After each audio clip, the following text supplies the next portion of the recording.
Beautiful words, directly from the heart, and so appreciative for your taking time to be with us today, Minister Ian. Thank you.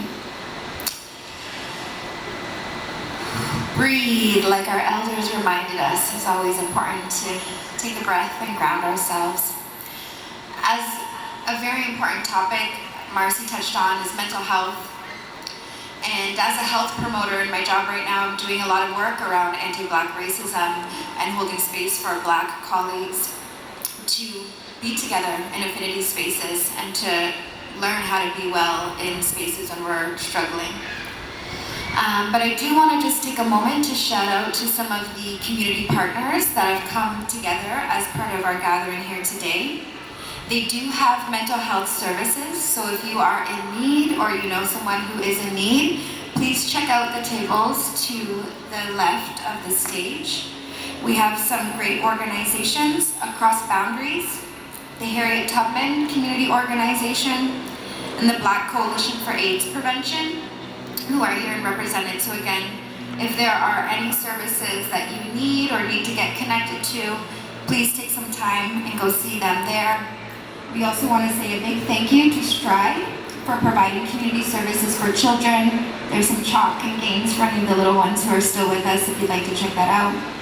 But we are going to carry on with our program, and I'd like to introduce you to another special guest. We've got two beautiful speakers who've been patiently waiting to share their magic with us as well.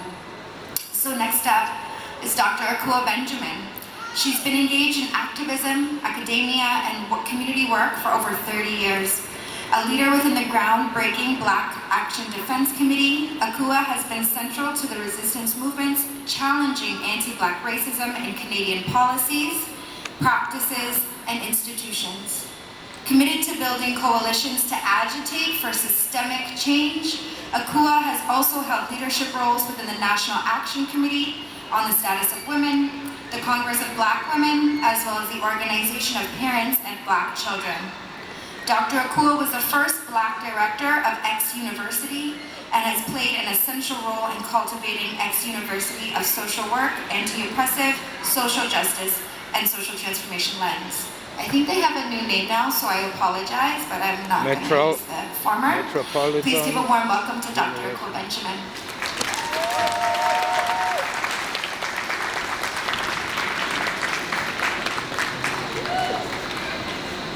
Justice. No peace. Come on, say it. No justice. No peace. No justice. No peace. No justice. No peace. I'm not hearing you, man. We have shouted.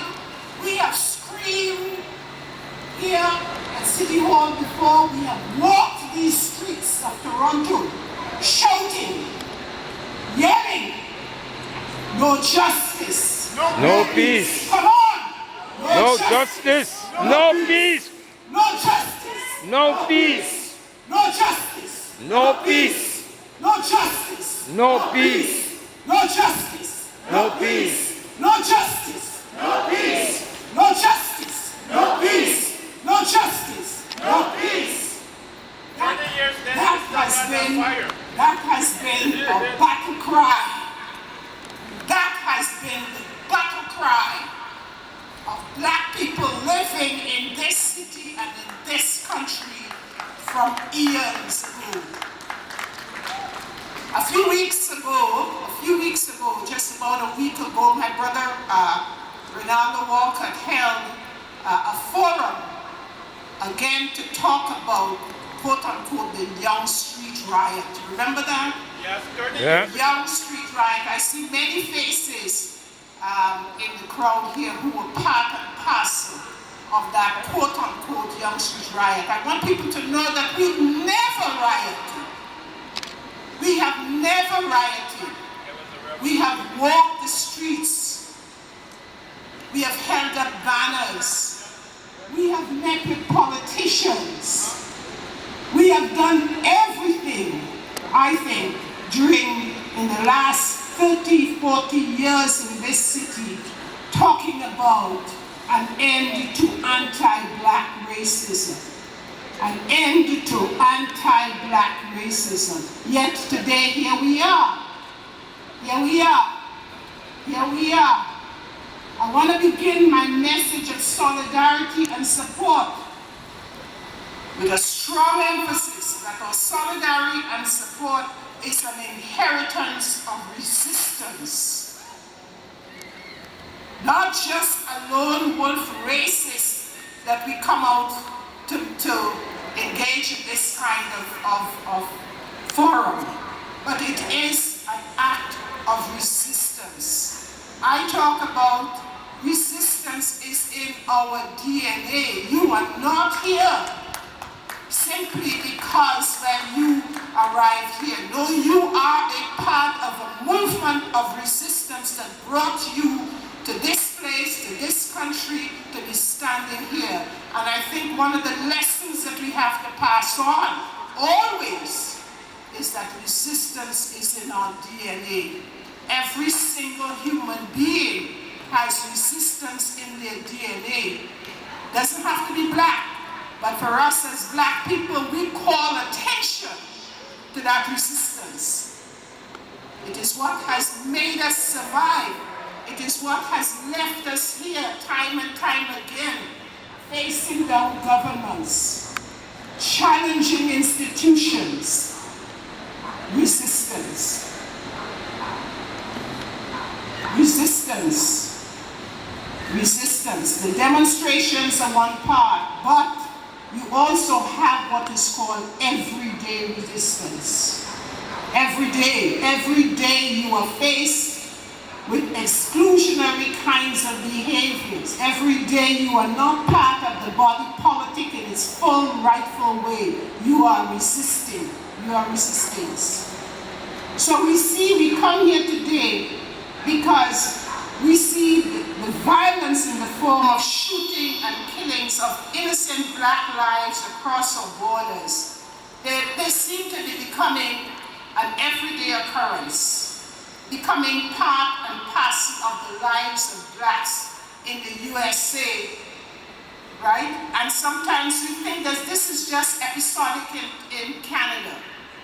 Sometimes we say, well, we're not from the US who have to live with this kind of violence every day. But believe you me, anti-black racism shows up in so many different forms and ways that every day you are living with violence. Every day. Every day. Gun violence erupts in many black communities. And unfortunately, with the plethora of guns, you see, when we talk about violence, guns that is developed and marketed in and among black and poor communities, so that it appears that the death of innocent people will continue because we have an industry. We have an industry, right?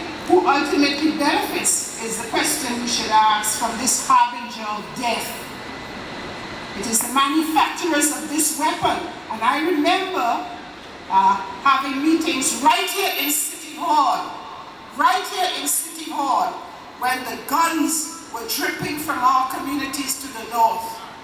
The Jane Finch community was marked as one of those communities where we had this amount of violence and we had a lot of guns. But the question that we raised to the politicians was, where are these guns coming from? Who is making these guns, and how is it that they end up in our community? And who is profiting from it? This is how we do not have a factory making guns. Yet we say every day when you turn on City TV, here you are, you have brothers who can rent a gun. Where is this coming from? This is what anti-black racism is all about. This is anti-black racism. It is not simply the killings.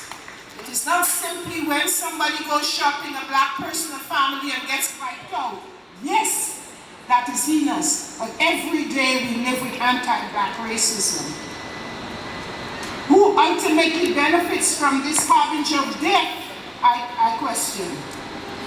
In black.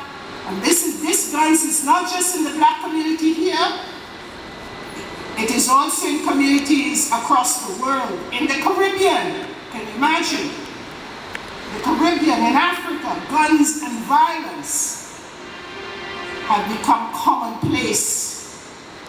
Quiet little communities. The beneficiaries of this industry are the owners and the investors of this weapon of death. This is a weapon. It's used to destroy human life in communities where anti-black racism has historically and present day continues to be alive and well and kicking. This weapon is unleashed in service of the maintenance of white supremacy. Let's look at the issues beyond the gun that unleashes anti-black racism, though just not in terms of shooting, but anti-racism in education, in child welfare, in mental health, among poor black seniors, the weapon of poverty, the weapon of poor quality education for black children, the weapon of over-representation of black children in foster care, the weapon, the lack of access to equitable and fair services for home care, and medical assistance for seniors. Talk about it. The weapon in the lack of affordable homes for many black families and seniors. This is anti-black racism. It is not simply when somebody gets shot. Every day you're living with anti-black racism. The gunning down of black citizens, seeing this weapon, pulls the cover off of anti-black racism. It is when we have incidences like this that we have forums, that we see people coming out, so that it would appear that this one guy, this lone wolf, as he says, or individual suffers from some psychologically damaged past or present. This person is responsible, yes, for heinous acts. He is responsible, and he must be brought to justice. But nevertheless, brothers and sisters, anti-black racism is beyond the gun that shot the 10 brothers and sisters in Buffalo. That's the message that we want to get home. You're living with anti-black racism. It continues, it must be seriously addressed. Yes, there is much to be done. There's much to be done. To begin, for us, we say little is known, even in our own communities, of the past contributions of blacks to this city, past and present. And I like to talk about this city because we have walked these streets up and down. I see brothers and sisters here who know this city so well. Why are we marching up and down at one point in this city, calling for justice, calling for peace? We need to educate our youth, our children, the populace about our contributions. We cannot just leave it for Black History Month. We can't wait until the 1 month in the year, then we say this is Black history. It must be ongoing, and it must be beyond the technology of the short term, the technology of the cell phone, the technology of the Facebook, the technology of the Instagram, the technology of tweeting. I'm not anti all of this technology, but when we rely on that technology only, and we don't have gatherings like this, and we're not educating this, then we say this is also a problem for us. We cannot afford to wait until we have another death, brothers and sisters. We can't afford to do that before we continue to work fastidiously every day against racist shootings. Every day we have to face anti-black racism. No matter how nice it is, no matter how glossed over it is, we know it exists. To our brothers or sisters, or young or old, or parents or siblings or uncles, whoever in Buffalo, and others who are suffering the loss of those run down by racism, we say resist. Resist. We say resist. Come on, you got to say resist. We resistance. In resistance we grieve, yes. In resistance we grieve. But in resistance, you know what we sing? And I wish the singer was here. By the rivers of Babylon, where we sat down. Remember that? Yes. And where we met when we Wept. When we as black people decided to say no more, we're going to stand up, we're going to resist. That song comes out of a movement coming out from our brothers and sisters in Jamaica.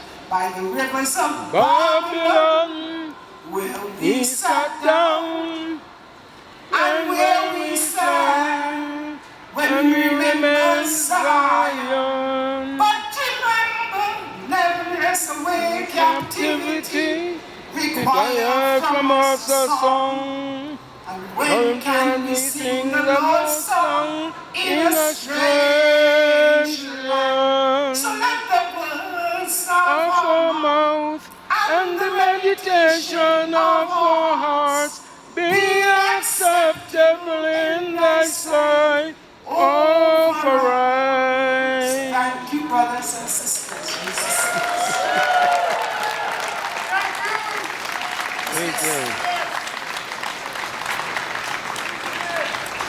And everyone remember the term anti-black racism was coined by Dr. Akua Benjamin.